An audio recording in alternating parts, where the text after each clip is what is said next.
বাংলার জনপ্রিয় অভিনেত্রী জয়া আহসান। গ্ল্যামার, প্রতিভা আর অভিনয় দিয়ে যিনি জয় করেছেন দর্শক হৃদয়। মোস্তফা সরওয়ার ফারুকীর ব্যাচেলার তার অভিনীত প্রথম সিনেমা।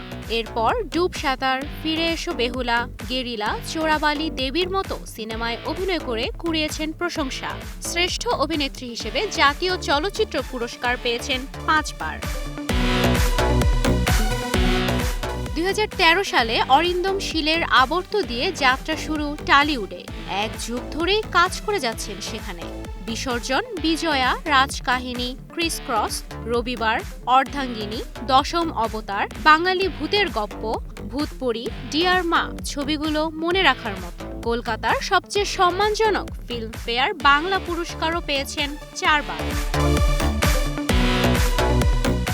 গুঞ্জন আছে জয়ার এত সাফল্য নাকি কলকাতার অনেক অভিনেত্রীর চাপা ক্ষোভের কারণ।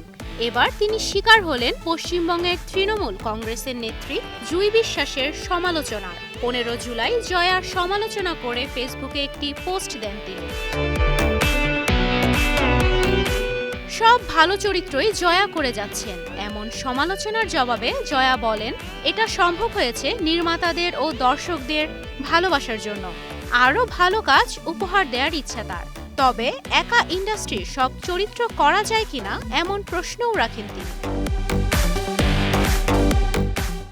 1 আগস্ট মুক্তি পেতে যাচ্ছে জয়ার নতুন সিনেমা পুতুল নাচের ইতিকথা।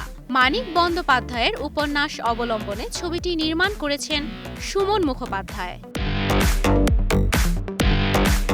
তুবাইশী বুশরা, স্টার নিউজ।